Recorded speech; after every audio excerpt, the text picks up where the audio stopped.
about to throw your breakfast away. Oh, sorry, Ma. Meant to remind you about the new cows. Oh, why? How do they like our missile? Bit more cramped than Ridge Farm, I reckon. And Matt's hands are a bit rougher than Bill Middleton's. You should have seen that lot at the sale. If looks could kill me, and Matt wouldn't be here now. Who? Oh, Bill, Jock, Matt Stockman. Well, they're bound to be worried. I suppose some of them could be for the Jock now that the dairy side's gone. Oh, that will be a pity. Sure, they know it's not to do with you or Matt.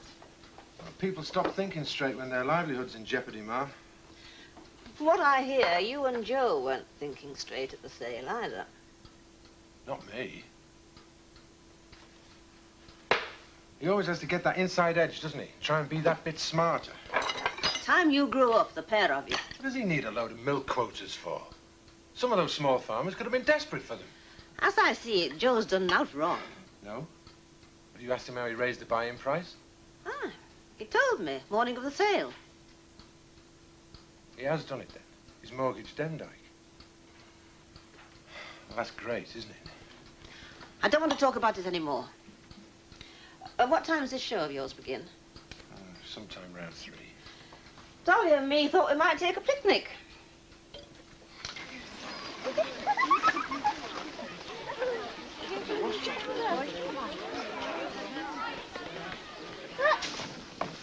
Phil, have you seen Archie and Seth?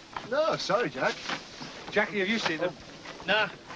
He went in pub, Jack. I don't know where he is. What are we going to do? Well, if they don't turn up soon, we'll have to rejig things. And I'll have to do linkmen throughout. Someone will have to play the Scarecrow King. I don't suppose you'd fancy doing it. No, I'd rather not, Jack. Amos, you haven't seen Archie and Seth, have you? No, Jack, I've not been in pub. Last we saw them were last night. Going off with that poorly-looking chap.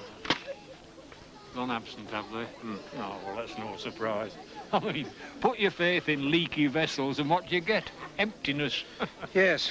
Oh, by the way, Amos, I found this in the vicarage library. Thought it might be of some use to you. The Bard of Beckingdale, Poems and Reflections by L. Partridge. That's wonderful, Vicar. We'll have to start something soon. Vicar, why don't you make your announcement now, and then we'll get the fancy dress over with. That's a good idea. Something to miss, Amos? Poems and Reflections by Lydia Partridge. That's what's wrong. Bard of Beckingdale were a woman. Well, good afternoon, everybody, and welcome to the Beckingdale Midsummer Show. As most of you will know, this is not an agricultural event, but a rally. Shall we say, a celebration? Costume? Harvest toad, I asked you. It looks nothing like a harvest toad. Jack, look, I am a bit worried about things. Things, Alan? Well, I mean, this costume, for one. I've got no confidence in it, and it's dreadfully uncomfortable and hot. What happens if I faint? I spend a long time out there. Yeah, but just keep wriggling your toes, Alan. You'll be fine. Honest, you look magnificent. Jack, they're here.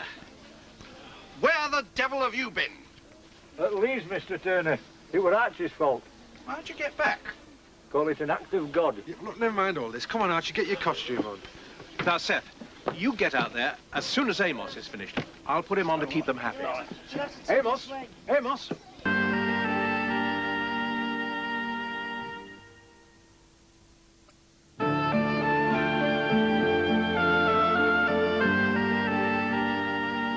Terrible years came to pass for the Woolly-backs as the Pyrex monster snored and slumbered above the dale. His foul breath drifted down from the fell day and night. It withered the corn in the fields and polluted the water in the river and beck. It produced deformities. Two-headed lambs were so common that no one talked about them anymore. Hens laid rotten eggs and strange creatures walked abroad. Men with their collars turned back to front and such like. No one dared approach the monster except with food as he sat on his stinking, ever-increasing mound of bones and rotting flesh.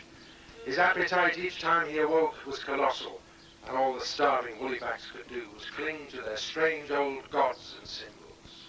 I am Sugden, king of scarecrows. And here's to me, my wife's husband, And not forgetting Miss N. We'll see you all safe out.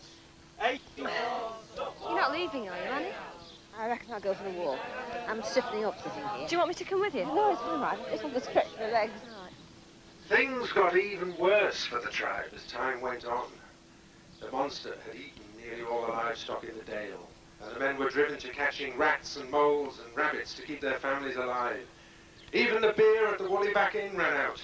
Oh. And at this, their brave young chieftain stood up and rallied them.